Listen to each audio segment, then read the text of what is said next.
सारे कार्य द्रव्य से हो रहे हैं, लेकिन आचार्य मित्रति महाराज भावों से समझाने का प्रयास कर रहे हैं। भाव कैसे होना चाहिए, भावों के लिए सोच विचार अपने अपने होते हैं, शब्द वही होते हैं लेकिन विचार अपने अपने हो जाते हैं। हमें मित्रता के भाव रखना चाहिए और मित्रता के भाव कैसे आएंगे हमारे अंदर,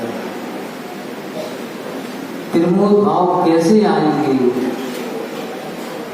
करुणा के भाव कैसे आएंगे और माध्यस्थ भाव कैसे आएंगे। बड़ा सूक्ष्म विषय है, कितने दिन से ही चल रहा है लेकिन इसका प्रभाव नहीं, दुष्प्रभाव देखने में आ रहा है। हाँ, प्रभाव नहीं दुष्प्रभाव देखने में आ रहा है। फिर कभी कभी मन में आता है कि संसार है, इस संसार में सब चलता है, उसी के लिए दिया जा रहा है ये उपदेश। क्षमता रखना चाहिए, सहनशील बनना चाहिए। बस मात्र यही सब कुछ है कि ध्यान रखना आप लोग, यदि आध्यात्मिक तक जाना है, आपको समय साथ को पाना है, तो हमें पहले व्यवहार को जानना होगा। वह व्यवहार भी क्या बल्कि हमें लोक व्यवहार को पहले जानना पड़ेगा। यदि लोक व्यवहार को नहीं जान पाए तो हम व्यवहार नए में नहीं पहुंच पाएंगे, और व्यवहार नए में नहीं पहुंच पाएंगे तो निश्चय की यात्रा नहीं हो पाएगी। इसलिए पहले अपना व्यवहार अच्छा बनाओ। पहले व्यवहार सर्वप्रथम सीढ़ी वही है। यदि आपको आध्यात्म की ओर आना है तो सबसे प्रथम सीढ़ी सम्यक दर्शी की नहीं मानना। अभी लोक व्यवहार की अपेक्षा, लोक व्यवहार की अपेक्षा पहली सीढ़ी हमारी लोक में हमें अपना व्यवहार बनाना पड़ेगा। इसी के लिए वही चल रहा है सब कुछ। मैत्री भाव बनाओ, करुणा के भाव बनाओ, त्रिमोद भाव बनाओ, गुणी जनों में कुछ ना कुछ गुण देखने का प्रयास करो। हाँ, जब भी हम, पता नहीं भैया जी ऐसा लगता है यहाँ आते हैं 3-4 दिन से पता नहीं क्या हो रहा है। जैसे ही यहाँ आते हैं अंदर, आने के बाद हमारे अंदर के भाव क्रूर परिणाम होने लगते हैं आने के बाद। हाँ, आश्चर्य हो रहा है। ये पता नहीं क्यों हो रहा है, या तो हमारे अंदर वो बात नहीं आई है अभी, मित्री भाव वाली, करुणा के भाव अभी नहीं आए हमारे अंदर, ऐसा लगता है। क्यों? आपने सुना होगा, रावण का दृष्टांत सुना, किसी ने उसको बतलाया रावण को कि आपके पास तो बहुत विद्याएं हैं, आप जाकर वह रूप बनाओ राम का। राम का रूप बनाने के बाद फिर आप उस सीता के पास जाओ। तो रावण कहता है, मैं जब भी जाता हूँ, बनाने का प्रयास करता हूँ, तो मेरे भाव राम जैसे हो जाते हैं। ऐसे ही हम यहाँ पर आते हैं और आते साथ ही हमें ऐसा लगता है कि पता नहीं अंदर से क्या हो रहा है। फिर उसके बाद हम जिनवाणी माँ को नमस्कार करते हैं। जिनवाणी माँ को नमस्कार करने के बाद फिर लगता है कि एक के लिए सैकड़ों के परिणाम मत बिगाड़ो आप मुनिराज। एक के लिए अपने सैकड़ों व्यक्ति यहाँ बैठे उनके परिणाम मत बिगाड़ो। आपके परिणाम बिगड़ रहे हैं, ठीक है, चल जाएगा, लेकिन आप अपने परिणाम भावों को सामने वाले के सामने पर प्रकट मत करो। आगम के अनुसार बोल दो, अपना काम हो जाएगा। इसलिए हम एक ही बात कहते हैं, आप आधे घंटे के लिए बैठ रहे हो यहाँ पर, बैठो, लेकिन द्रव्य की ओर मत जाना। आप लोग सामने वाले के भावों को समझने का प्रयास करना, अन्न का नहीं लेना। भाव क्या कहना चाह रहा है, वह क्या समझाना चाह रहा है, क्या प्रेरणा देना चाह रहा है वह। इसीलिए आप लोग आज नीति की बात याद आ गई हमें। नीति क्या होती है, राजा के लिए दी जा रही थी। एक नारी राजा के लिए नीति दे रही थी कि आप ये 4 बातें हमेशा याद रखना। तो जब राम ने उनको बाहर भेज दिया था, वनवास जंगलों में भेज दिया था, किसने है? राम ने सीता को भेज दिया। सीता पहुंच गई वहां पहुंचने के बाद जैसे ही वहां पहुंचने के बाद वह समझ गई कि मुझे यहां से छोड़ा जा रहा है। किसान बक्र सेनापति थे अपने जैन धर्म के अनुसार, और वहां हनुमान थे।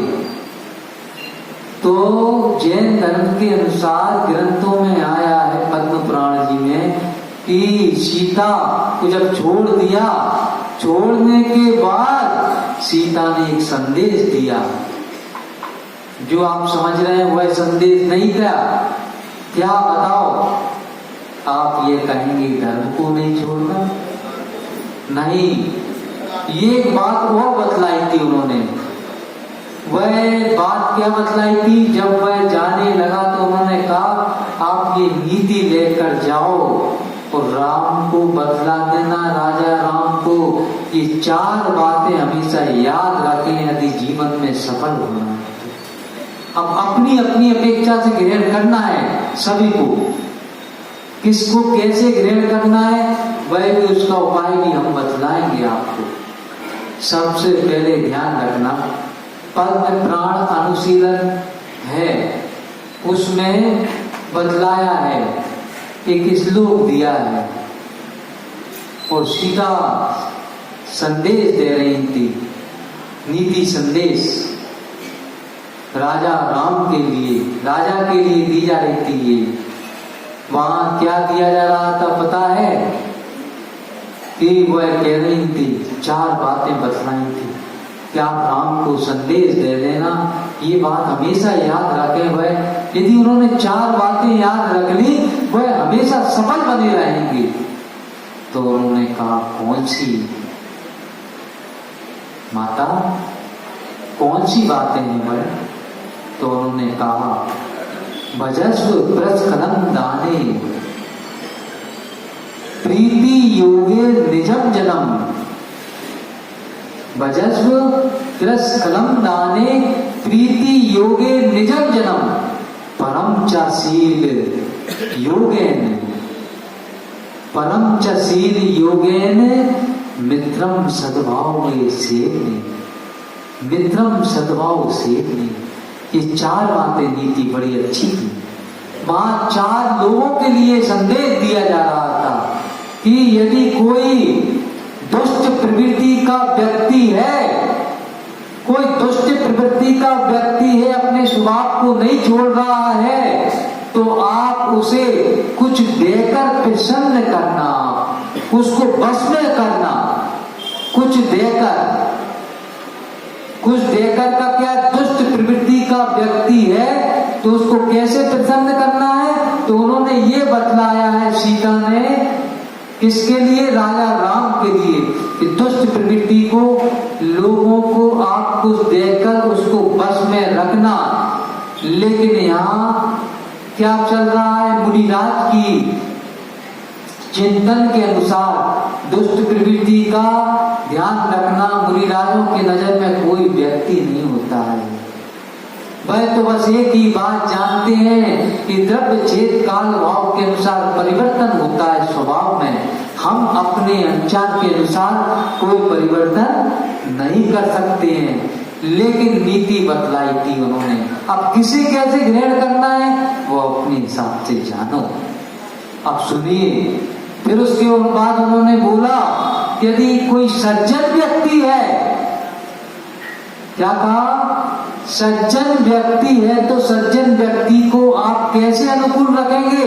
तो उन्होंने कह दिया कि प्रीतिर योगे निजम जन्म, यानी आत्मीय जनों को, सज्जन लोगों को आप प्रेम दिखाकर, स्नेह के माध्यम से उनको अनुकूल रखना हो। क्या कहा? प्रेम दिखाकर। जो आत्मीय जन आपके प्रति स्नेह रखते हैं, आपके प्रति अच्छे सद्भाव रखते हैं, आपके प्रति बहुत अच्छा अच्छा कार्य करना चाहते हैं, ऐसे व्यक्तियों के प्रति आप क्या करोगे? तो उन्होंने कह दिया स्नेह रखो उनके प्रति, प्रेम भाव हो सब जीवों में, गुणी जनों में हर्ष प्रभु, करुणा स्रोत बहे दुखियों पर, दुर्जन में मध्यस्थ हो। आप उनके प्रति क्या रखोगे? स्नेह रखोगे।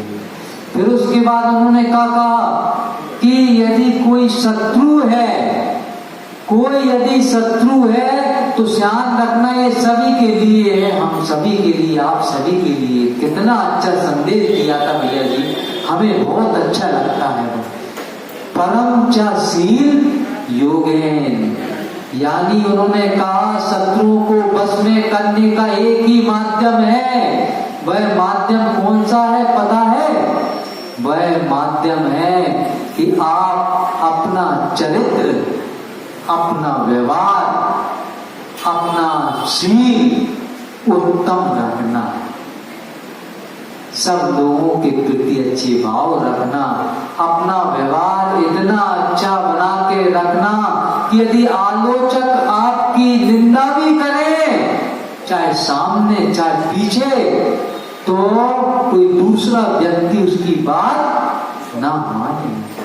इसके लिए पंचम काल में, जिसे आप छोटे बाबा कहते हैं, भगवान कहते हैं, यदि उनके प्रति कोई भी कुछ कह देता है तो आप उसको स्वीकृति नहीं देते हैं, उस बात को स्वीकार नहीं करते कि नहीं, हमारे आचार्य गुरुदेव विद्यासागर महाराज जी ऐसे नहीं हो सकते हैं, ऐसे नहीं हो सकते हैं।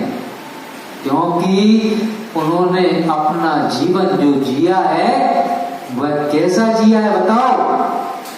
अपना जीवन पर के कल्याण के लिए जिया है, और अपने कल्याण के लिए और धन की वृद्धि के लिए जिया है उन्होंने। इसके अलावा और कुछ भी नहीं किया है उन्होंने। बोलो, मात्र बस एक ही कि हे भगवान, एक ही बात होती है उनके अंदर, आपका नाम होता रहे, मेरा कल्याण होता रहे और इन जीवों का कल्याण होता रहे। बस मेरी यही भावना है भगवान, मेरी यही भावना है। ऐसे महापुरुषों को हम भगवान मान रहे हैं, छोटे बाबा कह रहे हैं, लेकिन उनसे शिक्षा क्यों नहीं ले रहे हैं? क्यों नहीं ले रहे हैं? बात बात पे इतनी क्रोध आ जाता है, बात बात पे हम किसी को सहन नहीं करना चाहते हैं, सहन नहीं करना चाहते। क्यों क्यों क्यों? फिर उनको बाबा क्यों कह रहे हो आप लोग? क्यों कह रहे हो? बोलो। सहनशीलता। वो उस दिन दृष्टांत दिया था कि हमें दुख कौन देता है? हमें दुख अपना देता है। वह जैसे हथौड़ा, लोहे का हथौड़ा होता है, एक सोने की हथौड़ी होती है, लोहे का हथौड़ा उसका स्वयं का होता है। दुख वही दे रहा है, कौन? लुहार दे रहा है, क्यों? उसका अपना है, उसका अपना है। इसको हम बार बार दोहराएंगे। अब हमें लग रहा है एक बार से काम नहीं चलेगा, ये बार बार दोहराएंगे, बार बार दोहराएंगे उसको, क्योंकि सबसे ज्यादा दुख, सबसे ज्यादा शत्रु हमारा अपना होता है, कोई नहीं होता है। बोलो, होता है कि नहीं होता? इसीलिए आप लोगों को हम बतला देते हैं कि आप अपना व्यवहार अच्छा बनाओ, मिलनसार व्यवहार बनाओ, ऐसा व्यवहार बनाओ कोई कुछ भी कह दे, कोई विश्वास नहीं करे, वो कहे नहीं ऐसा नहीं है वो व्यक्ति, हम जानते हैं उसके लिए, हम उसके साथ में रहे हैं, हम उसके साथ में रहे हैं, साथ में चले हैं उसके, ऐसा व्यवहार होना चाहिए। इसलिए बस अपना व्यवहार अच्छा रखो।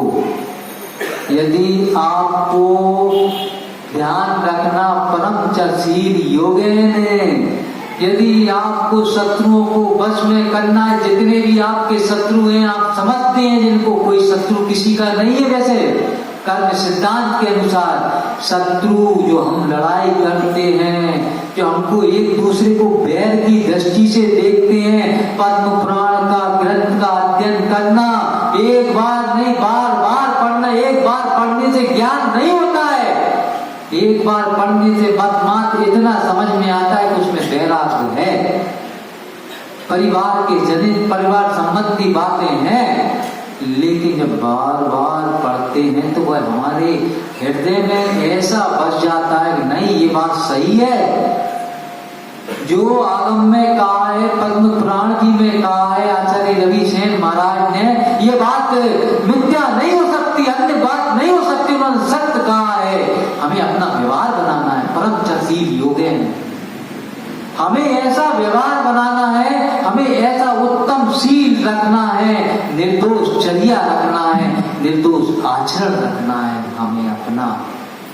और चरित्र और चारित्र में बहुत अंतर हो जाता है। पद्म पुराण इत्यादि सभी में लिखा रहता है, प्रथमायोग में चरित्र लिखा है, चारित्र नहीं लिखा है, आपने देखा होगा। प्रथमन चरित्र है, बोलो लिखा है क्या कहीं? चारित्र नहीं, चरित्र लिखता है। क्यों चरित्र इसलिए लिखा होता है क्योंकि वह एक व्यक्ति के विशेष बारे में चर्चा होती है, उस बारे में प्रथमन चरित्र है, और भी अन्य इत्यादि बहुत से चरित्र हैं एक का, लेकिन चारित्र रत्न त्रय के प्रतीक होता है। हमारा व्यवहार चरित्र में अच्छा भी हो सकता है, बुरा भी हो सकता है, लेकिन चारित्र में निश्चित रूप से रत्न त्रय को धारण करना होता है, वह अच्छा ही होता है, कोई बुरा नहीं होता है। क्योंकि महापुरुष हुए हैं, महापुरुषों में स्वर्ग भी गए हैं, नरक भी गए हैं, और देव गति में भी गए और मोक्ष में भी गए हैं। अपेक्षा से अलग अलग अपनी अपनी दृष्टि से है। इसलिए क्या करना है? अच्छा व्यवहार रखना है।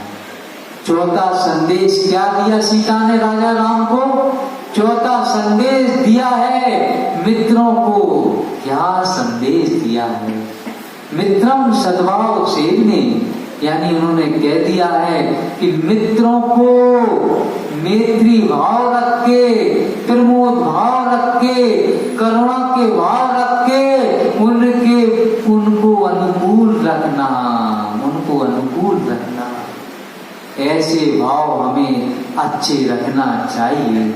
जैसे जैसे हम अपना व्यवहार बनाते चले जाते हैं, वैसे वैसे हमारा चरित्र चारित्र में बदलता चला जाता है। और एक दिन ऐसा होता है, मुनि बनकर हम चर्या कर रहे होते हैं, विचरण कर रहे होते हैं। भैया जी सुनो, एक छोटा सा दृष्टांत है, सभी को शिक्षाप्रद हो जाएगा। अच्छी तरह से सुन लेना, इसमें अनुभूति है, संवेदना है, वो आपके काम आ जाएगा। व्यवहार की बात चल रही है, सुनो। 2015 2 सितंबर की घटना है। क्या है? 2015 2 सितंबर की घटना है। एक व्यक्ति की, एक युवक की मां का देहांत हो गया। क्या हो गया? हाँ, एक गांव की घटना है। देहांत हो गया। अब वो देहांत होने के बाद 24 घंटे बाद उसको ले जाना थी। बाहर से बड़े बड़े व्यक्ति आना थी, आने वाले थे। 11:45 बज गई थी। 11 बजे उसे ले जाना था उसकी माँ को। जैसे ही ले जाने की तैयारी चल रही थी, वहाँ 11 बजने वाले थे। जैसे आपके उपदेश का समय होता है कितने का? 8:30 का। वैसे ही आप लोग आने लगते हो, लेकिन वहां तो क्या हुआ? 8:35, 9, 8:40, 8:45, यानी वहां क्या हुआ? 10:30, 10:35, 10:40, 10:45, 10:50, 10:55 और उसके बाद 11 बजे जब आरती उठने लगी तो पता चली कि वहां जैन समाज का था। वह जैन समाज का था। सुनो, उस समय क्या हुआ? वहां पर 8 व्यक्ति भी नहीं थे। कारण क्या है महाराज जी, क्यों नहीं थे? वो तो जैन समाज का था। तो सुनो, उसका व्यवहार लड़ों का व्यवहार था। वह लड़ों का था, एक दूसरे से लड़ता फिरता था और इतना खतरनाक था वह किसी को नहीं छोड़ता था, किसी को नहीं छोड़ता था। इतना बुरा व्यवहार था, जब यदि वह जैनों की दुकान के आगे चले जाते तो वह जैनी डर जाते थे, शेर जी की ये आ गया, कहीं चाल फरेब न कर दे हमारे साथ, हमें धोखे में फंसा न दे ये मीठी भाषा करके। ऐसा व्यवहार था उसका। धीरे धीरे धीरे करके उसका व्यवहार इतना बुरा हो गया था, वह कुछ भी नहीं करता था, निष्ठुरता लगी हुई थी, व्यसनों में फंसा हुआ था, सब कुछ था। जब वह जाने लगे उसके बाद वह पछता रहा था कि मैंने अपना व्यवहार कैसे बना के रखा कि आज व्यक्ति कोई दिख नहीं रहा है। उसके नजदीकी रिश्तेदार क्या है, उसके नजदीकी रिश्तेदार अकेले दिख रहे थे 8-10, इसके अलावा कुछ भी नहीं दिख रहा था। वह धीरे से देख रहा था मेरे व्यवहार के कारण कोई व्यक्ति आने को तैयार नहीं है, कोई व्यक्ति आने को तैयार नहीं है। वह पछता रहा था, उसकी माँ की चिता जलने वाली थी, सब घर के बाहर लगा हुआ था, ले जाने वाले थे, धीरे धीरे करके ले जा रहे थे। अरे अंत नाम सत्य है, सत्य बोलो गत्य है, राम नाम सत्य है, सत्य बोलो गत्य है, राम नाम सत्य है, सत्य बोलो गत्य। अरे अंत नाम सत्य है, सत्य। चला जा रहा था, वह सिर नीचे रखा था। क्या करूं, मैंने व्यवहार अच्छा नहीं किया, अब मैं अच्छा व्यवहार रखता तो आज मेरी माँ की चिता के लिए कम से कम नहीं तो कोई व्यक्ति आ जाते। धीरे धीरे धीरे करके जब चिता की ओर जा रहे थे, शमशान की ओर जा रहे थे, वह बाजे बजते बले जा रहे थे, उल्टे बाजे थे, राम नाम रघुपति राघव राजा राम पतित पावन सीता, बढ़ती चली जा रही थी वह चिता। और अचानक जब मंदिर जी के, जैन मंदिर जी के उधर से निकलते हैं, निकलने के बाद वो तो चला जा रहा था दम में, जब शमशान में धीरे से देखता है, पता चली कि सैकड़ों व्यक्ति, 500-600 व्यक्तियों से सारी शमशान भरी हुई थी, सारी शमशान भरी हुई थी। वह आश्चर्य करने लगा, ये कैसे हुआ, कैसे हुआ ये, मेरा व्यवहार तो बहुत बुरा था। उसके बाद जब तीजा हो गया, तीजा होने के बाद उसने पूछा कि भैया ये भीड़ कैसे आ गई थी। तो वहां के कोई वरिष्ठ थे जैन समाज के, उन्होंने कहा 2013 में सुधा सागर महाराज जी का उपदेश हुआ था। सुधा सागर महाराज जी ने उपदेश के माध्यम से बनाया था कि कोई भी व्यक्ति, चाहे वो कितना बुरा व्यवहार वाला व्यक्ति हो, चाहे कितना अच्छा व्यक्ति हो, चाहे गरीब व्यक्ति हो, चाहे लखपति व्यक्ति हो, आपको उसकी चिता में जाना चाहिए। प्रत्येक समाज का कर्तव्य बनता है, प्रत्येक समाज के व्यक्ति का कर्तव्य बनता है, आपको उसके शमशान में जाना चाहिए। तब वह उसके बाद उस उपदेश का कितना महत्व निकला। सैकड़ों के वीर उसकी चिता में, माँ की चिता में चली जा रहे, माँ की चिता में। अब बताओ, यदि व्यवहार ठीक हो ना हो, उपदेश का महत्व है क्या नहीं है? बोलो, उपदेश का बहुत महत्व होता है। भला हो उन सुधा सागर महाराज जी का, जिस गांव में उनका चतुर्मास हुआ था 2013 में, यदि वह नहीं होते, वह उपदेश नहीं होते, तो वह जीव हो सकता है नारकी बन जाता, बदला ले रहा होता कि ये मेरी माँ की चिता में नहीं आए तो मैं इनसे बदला लूंगा। लेकिन जब वह सुनी उसने बात कि अपना व्यवहार कैसा होना चाहिए, ऐसा व्यवहार होना चाहिए। इसलिए जो लोग ऐसा नहीं कर रहे हैं, एक बार विचार करो। आज यदि हमारी मृत्यु हो गई और उसके बाद कोई व्यक्ति नहीं आया तो हमें बहुत पछतावा होगा। और बल्कि यदि हमारी स्वयं की मृत्यु हो गई और हमारा व्यवहार ठीक नहीं है तो विचार कर लेना कौन जाएगा।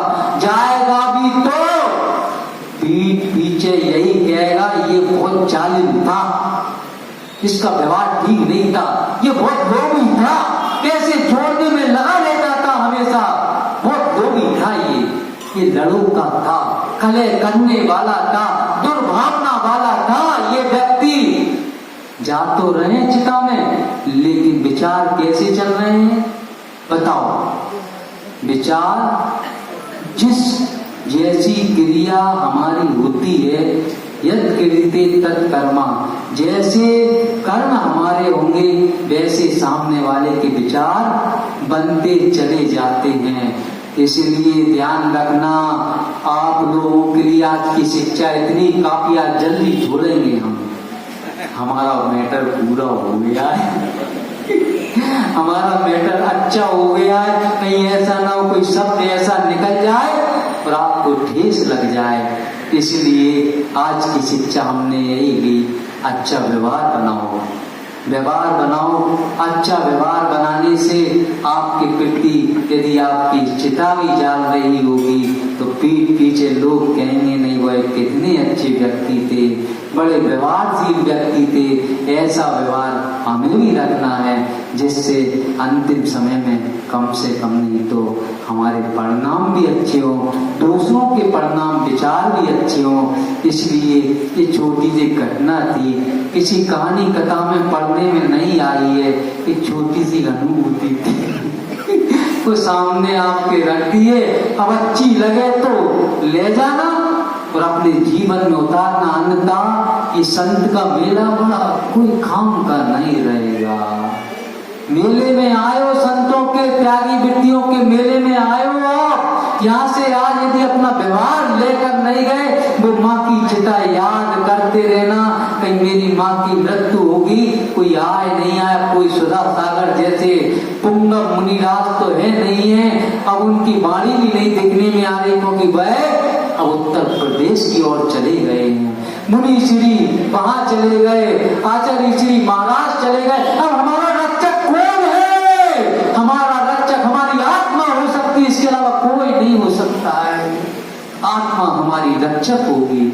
इसलिए आज के लिए इतनी काफी है, अच्छा व्यवहार रखो। और जो सीता ने संदेश दिया था राजा राम के लिए, भजस्व ब्रज कलम दाने प्रीति योगे निजम जन्म परम चशील योगे ने, और उसके बाद मित्रम सद्भाव से अपने दुष्टों को कुछ देकर खुश बस में रखना।